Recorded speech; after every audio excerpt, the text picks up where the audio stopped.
There's this rarely used rule in Scrum about abnormal sprint termination. It can teach us some things about how we balance focus and responsiveness, and how we make, keep, and renegotiate commitments in Scrum and beyond. Peter, I've heard you tell a story about a sprint termination on your team at Adobe. Yeah, this story requires just a little bit of backstory to understand the story. The backstory of this is that before our team adopted Scrum, we had been a startup that was acquired by Adobe. And in the first few years of our work at Adobe, we did a lot of things to make the application Adobe Audition look like other apps. So we had rewritten the entire front end. And a big part of that effort was just taking an existing window in what had before that been called Cool Edit Pro and kind of porting it to this new UI framework. So it kind of had a look and feel of other Adobe apps. And so we had this long list of windows to port to the new UI framework. And as we did that, there was also some cleanup we had to do because Cool Edit had started as a shareware app where David, the original author of the program, had sort of, built out windows as customers asked for things. And so there was a little bit of kind of overlap in some of the functionality. And two windows that had a lot of overlap were one was called the playlist window, one was called the queue list window. And radio stations would use those to kind of load up a sequence of audio files, like the bumper music, the news, the song, the DJ commentary that had been pre-recorded. And then they could kind of hit play and it would just kind of go through those things. And I don't remember which one was which, but one of them was kind of a subset of the other. So the queue list window and the playlist window kind of did similar things. And so as we were porting all of these windows over, we realized, why are we going to spend the effort to port both of these? They kind of do the same thing. Let's check with our beta testers, our community, and say, which one do you use more often? And then we're going to cut the other. So we did that. We saved probably, 3-4 days porting a window in Audition 2.0. After Audition 2.0, we adopted Scrum. And when we adopted Scrum, we agreed as a team that we were going to try and use Scrum by the book for at least one full release, figuring there are going to be parts of this that are hard that we won't really understand until we practice them and see how they work for our team. So we start using Scrum, and we're in our second sprint. And we have just released Audition 2 into the world. So we're in Sprint 2, and Hart, who was our product owner, gets a call from his contact at, I'll just say a very large UK-based media company that had hundreds, maybe thousands of radio stations, TV stations. They use Audition a lot, and it was one of our biggest customers. So we'll call him Ian, this contact from this company. Phones up Hart one day, our product owner says, Hart, we just got our evaluation copy of Audition 2.0. We love the new UI, love all these new features. This looks really great. But what happened to the playlist window? And Hart says, playlist window, oh yeah, we cut that.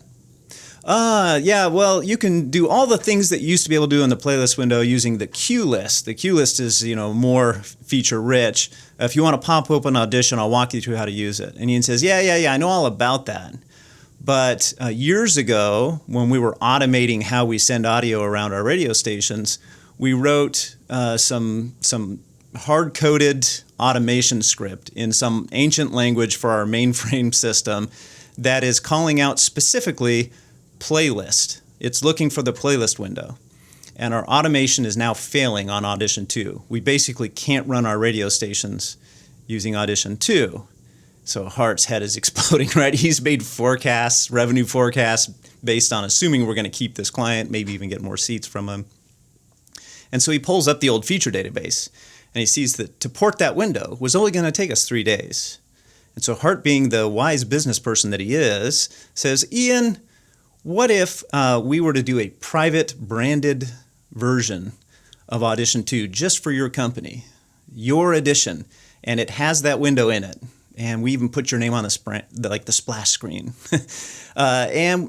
Would you upgrade to Audition 2? And Ian says, of course. We love the new product. We just need that window in there so that the mainframe doesn't fail. And Hart looks at that estimate and says, no problem. We'll get you that in a week. We'll get you your own version of Audition 2 in a week. Hangs up the phone, runs down the office to Todd's office, down the hall to Todd's office, who was our head UI developer, and says, Todd, we've got this big issue with Audition 2. We really need you to port this one window. Todd pulls it up and says, I've ported it, dozens of these windows. I don't even think it'll take me 3 days. He gets going on it. The next morning at the daily Scrum, Todd comes in and says, hey, I was working on the zoom control for the waveform and the next version, but we need to do this special version of Audition 2 for this customer, and I'll probably need some testing help. Charles, can you help with testing that? And as a new Scrum Master, I'm kind of freaking out because in Scrum there's this rule, kind of a bi-directional agreement, that when the developers pull work into the sprint, we're committing to do everything we can to get that done. And the product owner is making a commitment to allow the developers to focus on that by not inserting new work into the sprint that they hadn't already pulled in during sprint planning. And I was remembering that conversation we had about, hey, we're going to try Scrum by the book, at least for one release. And now it's sprint number 2, and we're already about to break that commitment because we're breaking a huge Scrum rule here. And so right after the daily Scrum, I walked down to Hart's office. Hart is and was a great friend. So instead of going in and saying, Hart, what's up? I remembered that in my training, one of the jobs of the Scrum Master is to educate the organization about the rules of Scrum and why we might want to follow them. So I walked in, knocked on the door, sat down and said, well, hello, Mr. Product Owner. I understand you have inserted new functionality in the middle of Sprint 2. And Hart kind of looked puzzled for a moment and then said, oh, you mean that special build of Audition 2? Yeah. We got to do that. And I said, yeah, I remember when we agreed that we're going to follow the rules of Scrum for one release. And he said, yeah, I remember the agreement. So what, should I call Ian back and say, sorry, Ian, we can't do that special build of Audition because we use Scrum. That doesn't seem like a good business choice. I said, yeah, I agree. And he said, so what are my options according to the rules of Scrum? And I said, well, you kind of have 2 options in this situation. Number 1, you're the product owner. You could take that special build of Audition 2, put it at the very top of the product backlog, which means a week from now when we finish this sprint, the team can pull that in first. Todd and Charles will knock that thing out in a couple of days. So maybe 2-3 weeks from now, you could get that private build of Audition over. That's one option. Hart said, well, I told him a week. Now you're telling like 2 or 3. I don't know if I like that. What's the other option? I said, well, there's this thing called the abnormal sprint termination, where some new information has come in that's so important that we're going to cancel the current sprint. And he said, well, what does it mean to cancel the sprint? I said, well, essentially we get the team together.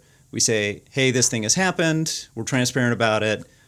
We officially are canceling the sprint, which means as a product owner, I'm releasing you from the commitment you made for what you said you would do in this sprint. And kind of we're bidirectionally releasing each other, not to, Hart's saying, I need to change my commitment as well because I need this new functionality. So he said, so basically we get in the conference room and have a meeting. I said, yeah, but then at least we can kind of honorably release each other from the commitments. And then the team will pull that in and we'll replan the sprint based on that. That allows the team to decide if we pull this in, what needs to come off, what could we still get done. And Hart said, well, that sounds like a lot of hassle. Let me check with Ian. So he calls Ian back up and he says, hey, Ian, I think he may have blamed the team. Hey, Ian, the team's telling me the private build might take a little bit longer, maybe 3 weeks. Would you still buy Audition? Will you still upgrade? And Ian said, oh, yeah, we actually weren't going to make a purchase decision until next month. That's when I have budget allocated. So 3 weeks is plenty of time. And so we ended up putting it at the top of the sprint backlog. The product backlog, and the team pulled it into sprint number 3, knocked it out. It was no problem. So having just a little bit of friction in the process caused the right thing to happen for your team. Hart had to think harder about that trade-off between focus and responsiveness. Right. It could have gone the other way. If Ian had said, yeah, we need it next week, or I'm not going to upgrade, we 100% would have canceled that sprint. So that actually did happen on another Adobe team a few years later. They were building an early drawing app for the iPhone, which, if you remember, was very tiny in the early days. And then in the middle of one of their sprints, Apple announced this crazy new device called the iPad. And they recognized, hey, that's a much better device to draw on. And so they canceled that sprint and replanned around the new format. So let's talk about the nature of the commitment a Scrum team is making when they plan a sprint. As Peter mentioned in his first example, it's a bidirectional commitment. As developers, we're committing to make our best effort to finish everything we pulled into the sprint to the quality specified in our definition of done, so you, product owner, and other stakeholders can make larger plans and external commitments based on that. As the product owner, I commit not to change the contents of the sprint backlog during the sprint, so you, developers, can focus on those items. But what if you can't, for one reason or another, keep your commitment? Yeah, I think we need to acknowledge that almost every commitment we make carries some risk of the circumstances changing. So if we think there's a decent risk of something changing that might put a commitment at risk, we should probably agree ahead of time about what we'll do if and when those conditions change. We talk about a broader pattern for that in episode 54 called The Healthy Way to Do Commitments and Accountability. So we'll drop a link to that in the show notes. Scrum builds that kind of agreement into the process. With respect to the developer's commitment, the Scrum Guide says, quote, "Scope may be clarified and renegotiated with the product owner as more is learned." The Scrum Guide doesn't specify how that'll happen, so most teams would need a more concrete agreement, but it does clarify that conditions might change that would put the commitment at risk, and that some conversation with the product owner should follow. With respect to the product owner's commitment, there's the option to cancel the sprint, as we've already described. Now, we frequently get questions from leaders, sometimes from product owners, sometimes from managers or executives, that are expressing some frustration that their teams never finish everything they pull into their sprints. A recent VP put it this way to us, quote, "Looking at the reports, we finish less than 60% of what we pull into sprints across those 5 teams. Our say-do ratio is way off." There are at least 3 categories of what might be going on when teams regularly fail to deliver on what they committed to in sprints. Number 1, the work is highly complex and emergent and changes and expands during the sprint. Number 2, the work has complexity that spans teams, making it nearly impossible to make a commitment and keep it. And number 3, everyone on the team works on their own thing in parallel. It's like, I'll just pull this into the sprint, not really because I expect to get it done in this sprint, but just I need something to work on. Yeah, there are many reasons why those missed commitments might keep happening. And I think when we're in that situation, we tend to do one of 2 things. Either we fix the reasons or we make ourselves okay with it happening. And I think many teams do the latter, which starts to produce a culture where they don't make and keep commitments in sprints.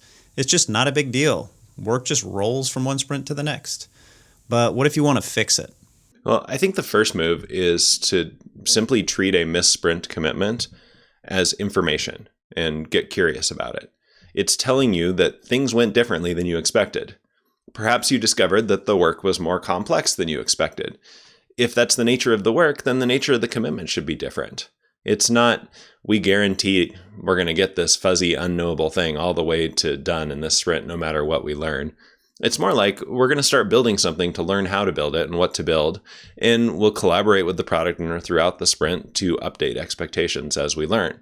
And of course, you're going to want to slice those items small to reduce the effects of emergence, and you'll want to front load that complexity so you learn earlier and faster. In that second cause where you've discovered that the team has maybe some dependencies on other teams, that's not necessarily a bad thing if those dependencies are predictable, where things aren't going to change between the time the work was planned and when the teams finish it. But dependencies cause a problem when they span the complexity. Team A might be working on their part, that causes some new information to emerge, and that new information breaks Team B's plan. And if that's the case, the dependencies are not only preventing the 2 teams from keeping commitments, they're slowing the work down overall because they have to wait for each other to respond to it. So in that case, we really need to make the business case for how throughput would go up by restructuring the teams. And in the process, you'll make it more likely for teams to make and keep commitments. Or perhaps it's that third cause. There's something in how the team works together. Maybe the missed commitment reveals a hesitance to collaborate and a preference for working in parallel. So explore why it might be worthwhile to collaborate, why it matters to get backlog items done faster, and consider running an experiment around collaboration like the one-day sprints we talked about in episode 86. Notice that the fix wasn't to push harder on the need for strong sprint commitments. We hear from many leaders who, on the one hand, feel this impulse to say, we need to get our committed to delivered ratio up to 90% or whatever. but at the same time recognize that this would probably have unintended negative consequences. And I think the hesitance that comes from the second half of that is probably healthy, because I think there's a basic human need to want to keep your commitments. Historically, it's pretty hard to survive if you don't. So we shouldn't assume people like missing commitments better than keeping them, or that they just don't care.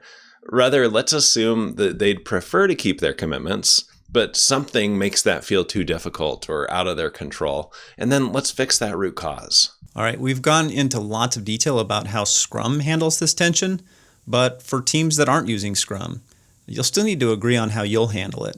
Asking people to make and keep commitments requires some acknowledgement that it's not always possible to predict what will happen as we work on things, that there are many organizational factors that could make it much harder for people to make and keep commitments, and that sometimes we learn that the thing we've committed to work on is no longer the most important thing or even worthwhile to work on at all. So non-Scrum teams can use the patterns from Scrum as kind of inspiration to figure out their own agreements on how to handle those big questions. Well, thanks for tuning in to this week's Humanizing Work show. If you want to help spread ideas like these, the best thing you can do is subscribe to the show, leave a review and a comment, and of course, share links on your social media accounts. You can send us your questions or episode ideas to mailbag@humanizingwork.com, and you can subscribe to our newsletter in the footer of any page over at humanizingwork.com to get more free weekly content from us.